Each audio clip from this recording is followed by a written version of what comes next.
ሰማይ ጠቀስ ከሆነው ግዝፈቱ ጋር የኢትዮጵያንና የአዲስ አበባን ስም ከፍ የሚያደርግ አንድ ታላቅ ፕሮጀክት ወደ መጠናቀቁ እየገሰገሰ ነው። ይህ 500 ሚሊዮን የአሜሪካን ዶላር የሚጠጋ ገንዘብ ወጥቶበት በአዲስ አበባ ሰማይ ስር እየተጠናቀቀ የሚገኘው የአደይ አበባ ብሔራዊ ስታዲየም ነው።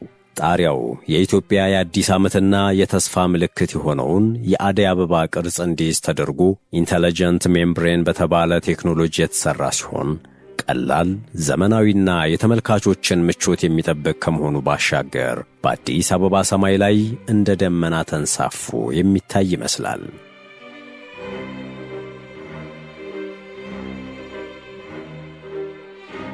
ከስፖርት የንግድ መንደሮች እስከ ቅንጡ ባለ 5 ኮከብ ሆቴሎችን ያካተተ የቪአይፒ ልዩ ሩሞችን ጨምሮ ፊፋና የአፍሪካ እግር ኳስ ፌዴሬሽን ወይም ካፍ ያስቀመጡትን ክላስ ኤ የተባለውን ደረጃ በሚያሟላ መልኩ ተገንብቶ እየተጠናቀቀ የሚገኝና በአጠቃላይ 62,000 ተመልካቾችን የመያዝ አቅም ያለው በኢትዮጵያ ትልቁና በምስራቅ አፍሪካም ግንባር ቀደሙ ስታዲየም ለማመን ቢከብድም እየነገርናችሁ ያለነው አዲስ አበባ መሃል ቦሌ ላይ ድምፁን አጥፍቶ እየተጠናቀቀ ስለሚገኘው አዲሱ አደይ አበባ ብሔራዊ ስታዲየም ነው። ይህ ተራ የስፖርት ማዘውተሪያ ስታዲየም ብቻ አይደለም። ይህ የበርካታ ኢትዮጵያውያን ህልም የሆነን አንድ ጉዳይ ምላሽ ይሰጣል።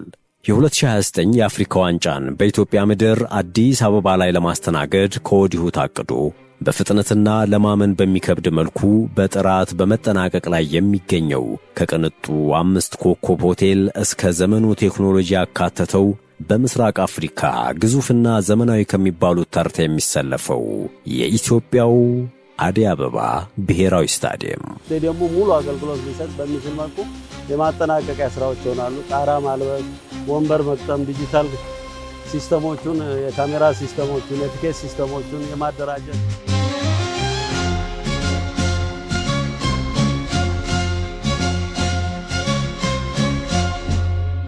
ሰላምና ጤና በያላችሁበት የምድር ዳርቻ ለምትገኙ የቻናላችን ቤተሰቦች ለዛሬ በመሃል አዲስ አበባ ድምፁን አጥፍቶ በመጠናቀቅ ላይ ስለሚገኘው አስደማሚው ፕሮጀክት ልናወጋችሁ ወደናል። የአዲስ አበባን ሰማይ የሚቀይር የምስራቅ አፍሪካን የስፖርት ታሪክ ዳግም የሚጽፍና ኢትዮጵያ በአፍሪካ ቀንድ ያላትን የኢኮኖሚና የፖለቲካ የበላይነት በስፖርቱ ዘርፍም ለመድገም የ2029ን የአፍሪካ ዋንጫን ለማዘጋጀት እያጠናቀቀችው ስላለው ግዙፉ የአደይ አበባ ስታዲየም ፕሮጀክት ያልተሰሙ አዳዲስ መረጃዎችንና አሁን ያለበትን ገጽታ እናስጎበኛችኋለን። ወደምትገረሙበት የዛሬው ጉብኝታችን ከማለፋችን በፊት ለዚህ ቻናል አዲስ የሆናችሁ ቤተሰቦች ሰብስክራይብ በማድረግና የደወል ምልክቷን በመጫን በየዕለቱ የምናቀርባቸውን የተመረጡ ተረኮችና መረጃዎች ቀዳሚ ሆናችሁ እንድትከታተሉ እንጋብዛችኋለን።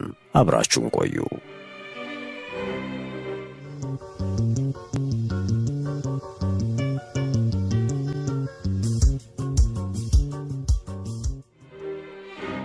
አዲስ አበባ የአፍሪካ መዲና፣ የዲፕሎማሲ ማዕከል እና የብዙዎች ሕልም መገኛ የሆነች ውብ ከተማ።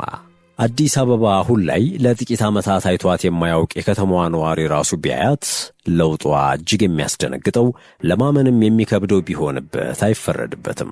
ከተማዋ የኮሪደር ልማትን ጨምሮ በልዩ የለውጥ ጎዳና ላይ መገኘቷን፣ የመንገዶቿ ስፋት፣ ጽዳትና የዘመናዊነትን ካባ መላበስ ከሀገር አልፎ ሌሎች አፍሪካውያንን ሲያስገርምና ሲያስቆጭ እየተመለከትን ነው።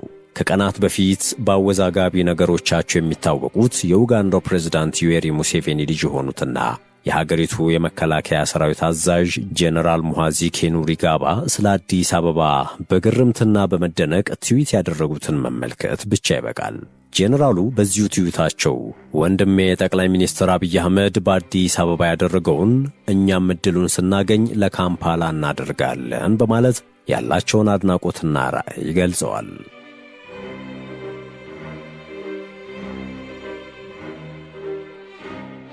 አዲስ አበባ ከተማ በኮሪደር ልማትና ግዙፍ የመሠረተ ልማት ግንባታዎች ፈርሶ የመገንባት ያክል እየተስተካከለች ነው። ከተማዋን የኮንፈረንስ ቱሪዝም ማዕከል የማድረግ ግዙፍ ዓላማ ተሰንቆ እየተተገበሩ ከሚገኙ ግዙፍ ፕሮጀክቶች መካከል ደግሞ የፈጠራና የሀገር ኩራት ተምሳሌት የሆነው አስደናቂው አደይ አበባ ብሔራዊ ስታዲየም ይገኝበታል። አደይ አበባ ስታዲየም ከዚህ የከተማዋ ዕቅድ ቀድሞ የተጀመረ ግንባታ ቢሆንም የከተማዋ ዕቅድ አንድ አካል ግን ሆኗል። ስታዲየሙ አደይ አበባ ብሔራዊ ስታዲየም በመባልም የሚታወቀው በኢትዮጵያ ስፖርትንና ባህልን ለመለወጥ ቃል የገባ የለውጥ ፕሮጀክት ሲሆን ሰማይ ጠቀስ ከሆነው ግዝፈቱ ጋር የኢትዮጵያንና የከተማዋን ስም ከፍ የሚያደርገው ይህ ታላቅ ፕሮጀክት አሁን ወደ መጠናቀቁ እየገሰገሰ ይገኛል። ልክ እንደ ስሙ ለእግር ኳሱ የፍካት ዘመን ሊያመጣ እንደ አደይ አበባ ሊያብብ የተዘጋጀው ይህ ግዙፍ ፕሮጀክት ከኮንክሪትና ከብረት የተገነባ ቤት ብቻ ሳይሆን የኢትዮጵያውያን የእግር ኳስ ናፍቆት፣ የተስፋ ምልክትና የዘመናዊነት ማሳያም ነው።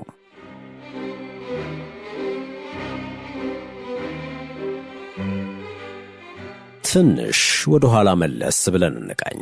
የአደይ አበባ ስታዲየም ታሪክ የሚጀምረው ከዛሬ 10 ዓመታት በፊት እንደ አውሮፓውያኑ አቆጣጠር በ2016 አካባቢ ነው። በ1960ዎቹ ተገንብቶ በርካታ አስርተ ዓመታትንም አገልግሎ ተገቢው እድሳትም ሳይደረግለት ወደ አንጋፋነት የተለወጠውን የአዲስ አበባ ስታዲየምን የሚተካና የፊፋን እንዲሁም የካፍን ከፍተኛ መስፈርቶችን የሚያሟላ ብሔራዊ ስታዲየም ለመገንባት በመንግሥት ውሳኔ ተላለፈ። ኢትዮጵያ ካላት ታላቅ የእግር ኳስ ታሪክና ሕዝባዊ ፍቅር አንጻር ዓለም አቀፍ ደረጃውን የጠበቀ ግዙፍ ስታዲየም ያስፈልጋት ነበርና ፕሮጀክቱም በቦሌ ክፍለ ከተማ በ37 ሄክታር መሬት ላይ እንዲያርፍ ተደረገ። በወቅቱ የመሠረት ድንጋዩ ሲቀመጥ በኢትዮጵያውያን ዘንድ የተፈጠረው ተስፋ ቀላል አልነበረም። CSCEC በተሰኘው የቻይና ኩባንያ አማካኝነት ግንባታው ሲጀመር በምስራቅ አፍሪካ ተወዳዳሪ የሌለው ስፖርታዊ ማዕከል እንደሚሆንም ታምኖበት ሲሆን ዲዛይኑ ራሱ ሲመረጥ በጥንቃቄ ነበር። የስታዲየሙ የላይኛው የሽፋን ዲዛይን ወይም ጣሪያ የኢትዮጵያ የአዲስ ዓመትና የተስፋ ምልክት የሆነውን የአደይ አበባ ቅርጽ እንዲይዝ ተደርጎ ሲሆን ይህም በራሱ ለስታዲየሙ የሚሰጠው ውበትና ትርጉም እጅግ ጥልቅ ነው።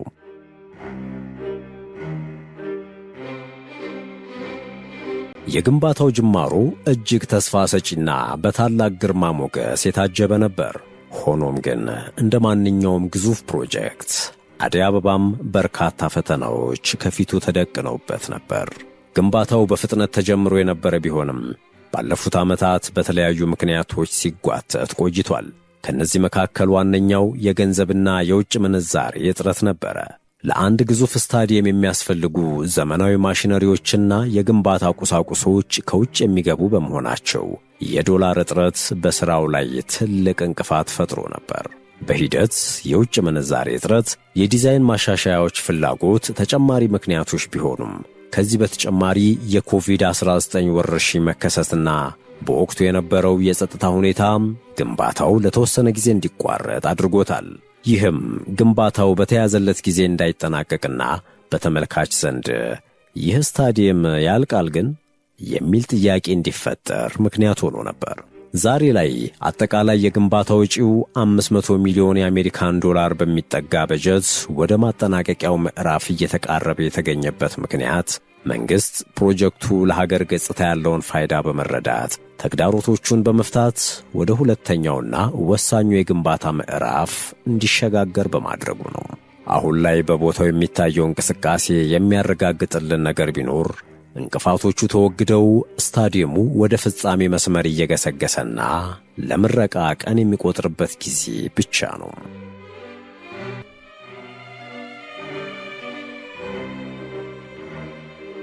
እስቲ አሁን አይናችንን ወደዚህ ድንቅ የኪነ ሕንፃ ውጤት እንመልስ።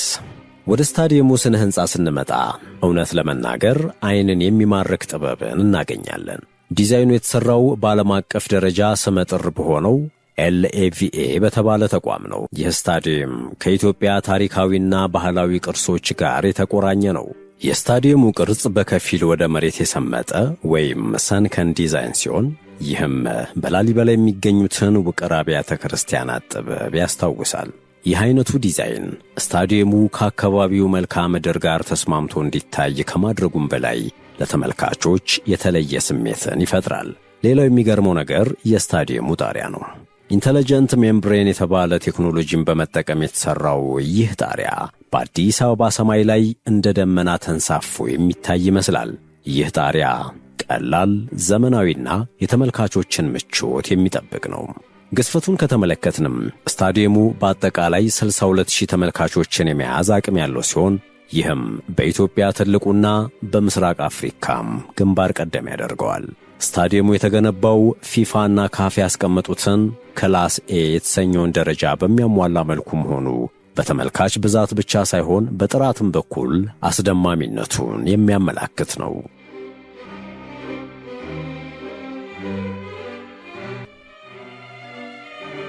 ለመሆኑ ይህ ዘመናዊ ስቴዲየም በውስጡ የያዛቸው ዘመናዊ መገልገያዎች ምን ይመስላሉ የሚለውን ስንመለከት ደግሞ ሌሎች አስገራሚ ነገሮችን እናገኛለን።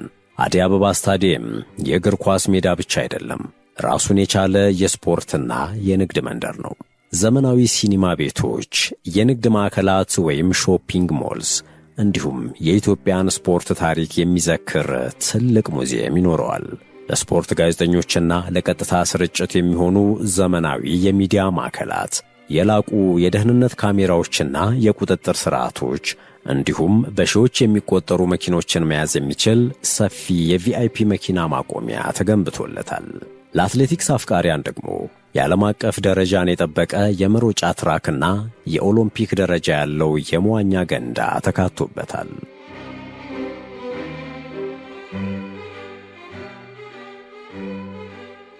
አዲስ አበባ ስታዲየም ከስፖርት ማዘውተሪያነት ባሻገር የስፖርት ሲቲ ጽንሰ ሐሳብ ማሳያም ጭምር ነው። ይህ ፕሮጀክት ስፖርት ሲቲ ወይም የስፖርት ከተማ ነው። የስታዲየሙ ዲዛይን የኢኮኖሚ አቅምን ታሳቢ ያደረገ ነው። በውስጡና በዙሪያው የሚገነቡት ተቋማት ስታዲየሙ በራሱ ገቢ እንዲተዳደር የሚያስችሉ ናቸው። በስታዲየሙ ግቢ ውስጥ ባለ 5 ኮከብ ደረጃን የጠበቁ ሆቴሎች ሲኖሩት ተጫዋቾችና እንግዶች ከስታዲየሙ ሳይወጡ ማረፍ የሚችሉበት ቅንጡ ማረፊያ ይኖራቸዋል። ይህ ሆቴል ለተጫዋቾች፣ ለባለሥልጣናትና ለቱሪስቶች ከፍተኛ አገልግሎት የሚሰጥ ሲሆን በስታዲየሙ ውስጥ የሚካሄዱ ውድድሮችን በቀጥታ ከመስኮት ሆኖ መመልከት የሚቻልባቸው ክፍሎችም ይኖራቸዋል። በተጨማሪም ዘመናዊ ሲኒማ ቤቶች፣ የሕፃናት መጫወቻዎችና የንግድ ማዕከላት ወይም ሞልስ ይካተታሉ። ይህ ማለት ጨዋታ በሌለበት ቀንም አካባቢው የንግድና የመዝናኛ ማዕከል ሆኖ ያገለግላል ማለት ነው። ሌላኛውና የኢትዮጵያን የስፖርት ታሪክ ለትውልድ የሚያስተላልፍ የስፖርት ሙዚየምም የዚህ ፕሮጀክት አካል ነው። የመኪና ማቆሚያን በተመለከተም በሺዎች የሚቆጠሩ መኪናዎችን በምድር ወለልና ከመሬት በታች ማስተናገድ የሚችል ሰፊ ፓርኪንግንም አካቷል።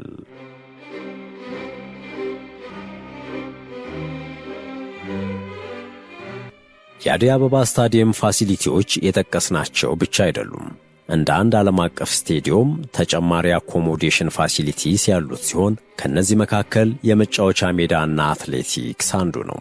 በ60 ሄክታር መሬት ላይ የተዘረጋው የስታዲየም ኮምፕሌክስ ዋናው የመጫወቻ ሜዳ በዘመናዊ የሳር ንጣፍና የፍሳሽ ማስወገጃ ወይም ድሬኔጅ ሲስተም የተገነባ ሲሆን በዙሪያውም ዓለም አቀፍ ውድድሮችን ማስተናገድ የሚችል ሰማያዊ የጎማ አትሌቲክስ ትራክ ይኖረዋል።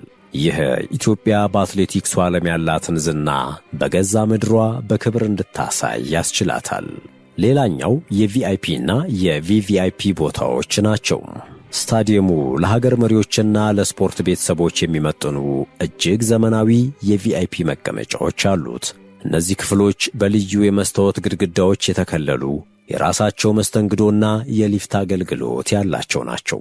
ደረጃቸውን በጠበቁ ታዋቂ ስታዲየሞች የምናየው የሚዲያና ብሮድካስቲንግ ማዕከልም በአዲሱና ዘመናዊው የአዲስ አበባ ስታዲየም የተካተተ ሌላኛው አዲስ ነገር ነው።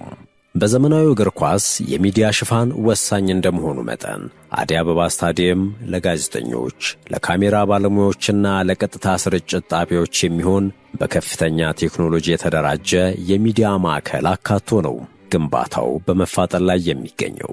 ይህም የ2029 የአፍሪካ ዋንጫን ለማዘጋጀት ያቀደችው ኢትዮጵያ ጨዋታዎችን በጥራት ለመላው ዓለም ማሰራጨት ያስችላታል። በደህንነት በኩልም የተመልካቾችን ደህንነት ለመጠበቅ ስታዲየሙ በዘመናዊ የሲሲቲቪ ካሜራዎች፣ በኤሌክትሮኒክ መግቢያና መውጫ በሮች እንዲሁም በአደጋ ጊዜ በፍጥነት ሰዎች የሚወጡበት አስተማማኝ ስርዓት ወይም ኢቫኩዌሽን ሲስተም የታጠቀ ደረጃውን የጠበቀ እንዲሆን ከወዲሁ እየተጠናቀቀ ይገኛል።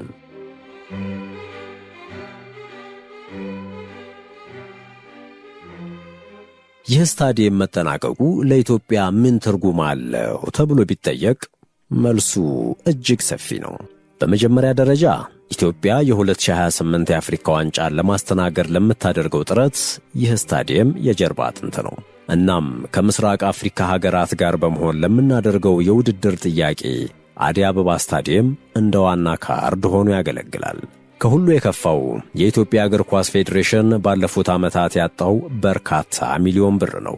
የስቴዲየም ኪራይ፣ የጉዞና ሎጂስቲክስ ወጪዎች፣ ሊያገኝ ይገባ የነበረው የትኬት ዋጋና መሰል ወጪዎች ተደምረው ፌዴሬሽኑ በ100 ሚሊዮን የሚገመት ኪሳራ ውስጥ መግባቱን እንዲሁም በአሁኑ ወቅት ብሔራዊ ቡድናችን የሜዳውን ጨዋታዎችን በሌላ ሀገር ለማድረግ መገደዱን ስናስብ የአዲስ አበባ መጠናቀቅ ይህንን ውርደት የሚያስቀርና የሀገራችንን ኩራት የሚመልስ ሆኖ እናገኘዋለን። በሁለተኛ ደረጃ ስታዲየሙ ከአዲስ አበባ የኮሪደር ልማት ፕሮጀክት ጋር ተሳስሮ የሚገኝ በመሆኑ የከተማዋን ገጽታ ወደ ዘመናዊነት በመለወጥና በሺዎች ለሚቆጠሩ ዜጎች የሥራ ዕድል ከመፍጠሩም በላይ የስፖርት ቱሪዝምን በማሳደግ የውጭ ምንዛሪ ገቢን ከፍ በማድረግ የራሱን አስተዋጽኦ ያደርጋል። ይህም ትልልቅ ውድድሮች ሲካሄዱ በሺዎች የሚቆጠሩ ቱሪስቶች ወደ አዲስ አበባ መጉረፋቸውን ተከትሎ ለሆቴሎች፣ ለትራንስፖርት አገልግሎት ሰጪዎችና ለንግዱ ማህበረሰብ ትልቅ የገበያ ዕድልንም ይፈጥራል። ግንባታው ወደ መጨረሻው ምዕራፍ እየተቃረበ ያለው የአዲስ አበባ ብሔራዊ ስታዲየም በምትመለከቱት መልኩ እየተጠናቀቀ ነው። የጣሪያ ሥራው፣ የመቀመጫዎች ገጠማና የውስጥ ለውስጥ ማስዋብ ሥራዎች በፍጥነት እየተከናወኑ ነው። በቅርቡም የኢትዮጵያ ብሔራዊ ቡድን ማለትም ዋሊያዎቹ በዚህ ዘመናዊ ሜዳ ላይ ተጋጣሚዎቻቸውን ሲያርበደብዱ የደጋፊው ጩኸት የአዲስ አበባን ሰማይ ሲያሞቀው ለማየት የጓጓን በርካቶች ነን።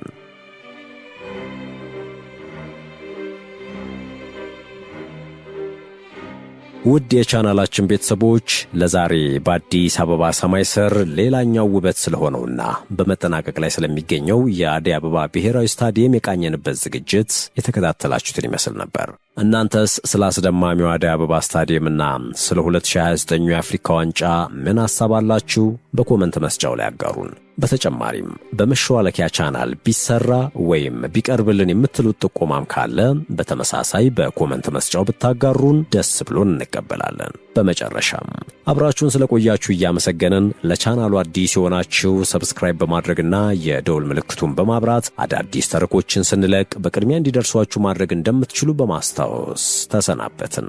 ሰናይ ጊዜ በያላችሁበት።